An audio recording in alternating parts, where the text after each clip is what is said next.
in southeastern Wisconsin, southeastern Rock County in south central Wisconsin until 6:45 p.m. At 6 p.m., a severe thunderstorm capable of producing a tornado is located near Sharon, 47 miles north of Hardwood Grove, moving northeast at 55 miles an hour. Hazard, tornado.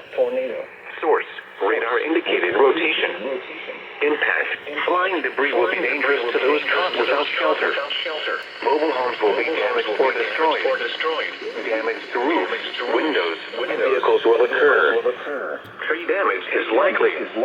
Locations impacted include Elkhorn, Delavan, Lake Geneva, Williams Bay, Walworth, Fontana on Geneva Lake, Sharon, Darien, Como, Richmond, Springfield, Gables Corners, Tibbetts, Allen's Grove, Millard, and Delavan Lake.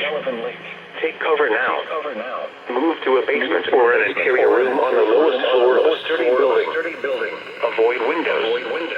If you are outdoors, in a mobile home, or in a vehicle, move to the closest substantial shelter and protect yourself from flying debris.